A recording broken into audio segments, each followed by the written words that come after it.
अध्यापक शिक्षक संयुक्त मोर्चा के आह्वान पर शनिवार को राजधानी में प्रदर्शन किया गया।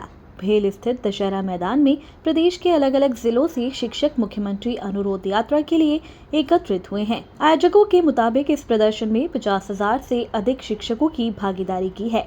प्रदर्शन में शामिल होने बड़ी संख्या में शिक्षक भोपाल पहुंचे हैं। भारी भीड़ के चलते शिक्षकों को पेड़ों की छांव में भी बैठना पड़ा। मोर्चा के पदाधिकारियों का कहना है कि वर्तमान में कार्यरत शिक्षकों को शिक्षक पात्रता परीक्षा देने के लिए बाध्य किया जा रहा है, जो पूरी तरह से अनुचित है, जबकि नियुक्ति के समय सभी आवश्यक योग्यता पूरी की गई थी।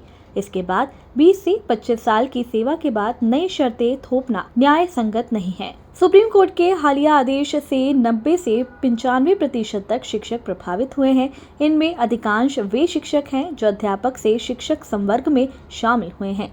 इन शिक्षकों ने कम वेतनमान से सेवा शुरू की थी और अब भी पेंशन, ग्रेच्युटी और सेवा अवधि की गणना जैसे मूल अधिकारों के लिए संघर्ष कर रहे हैं। संयुक्त मोर्चा ने आरोप लगाया है कि सरकार पहले ही नियुक्ति दिनांक से सेवा की गणना नहीं कर रही है, जिससे शिक्षकों को आर्थिक नुकसान हो रहा है।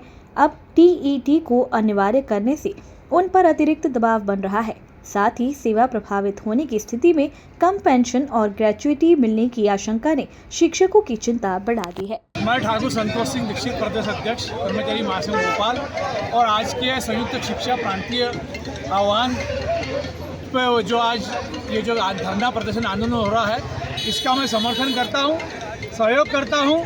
और अपने बुरहानपुर जिले में भी मैं विगत 35 वर्षों से कर्मचारी हितों की लड़ाई लड़ रहा हूँ। और आज सुप्रीम कोर्ट द्वारा जो एक आदेश दिया गया है कि शिक्षकों को फिर से योग्यता साबित किया जाए, बहुत ही दुर्भाग्यपूर्ण निर्णय है ये, और इस निर्णय का विरोध करते हैं।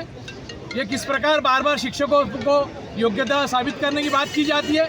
अरे वो राष्ट्र निर्माता है, भाग्य निर्माता है, और इस देश के IAS IPS जजों को, डॉक्टरों को वो बनाता है, और आप उसी को शिक्षा की परीक्षा लेने की बात करते हो। ये उसके आत्मसम्मान को ठेस है, उनके स्वाभिमान को ठेस है। हम शिक्षक परीक्षा देने के लिए नहीं घबराते, लेकिन जिस प्रकार से जो डिसीजन आया है वो मात्र एक स्कूल पे था। हम सरकार से मांग रहे थे पुरानी पेंशन, उन्होंने एक शिक्षक पात्र का परीक्षा के दे दिया हमको टेंशन कि पहले नौकरी संभाल लो, पेंशन बाद में मिलेंगी। ये सरकार ने कुल मिला के कर्मचारियों को डरा धमका के अपने पक्ष में लाने का एक हथियार सरकार ने दिया है। सर लाखों की संख्या में आए सारे शिक्षक रोड पे हैं। देखिए, हम ये लाखों की संख्या में आए हैं। हम प्रथम नियुक्ति दिनांक से सेवा अवधि गणना की मांग कर रहे हैं, और यह 15 से 20 साल से ये मांग कर रहे हैं। प्रदेश में सरकार इनकी है, केंद्र में सरकार इनकी है, बरफुल्ले हम वोट इनको देते जा रहे हैं, लेकिन ये बार बार हमको ही परेशान कर रहे हैं। ना प्रथम नियुक्ति दिनांक से सेवा अवधि दे रहे हैं, ना पेंशन दे रहे हैं, ऊपर से शिक्षक पात्रता परीक्षा टेंशन दे दिए। सरकार से हम मांग कर रहे हैं, इस पर पुनर्विचार करें और हमको भी सहानुभूतिपूर्वक हमारे मांगों को स्वीकार करें।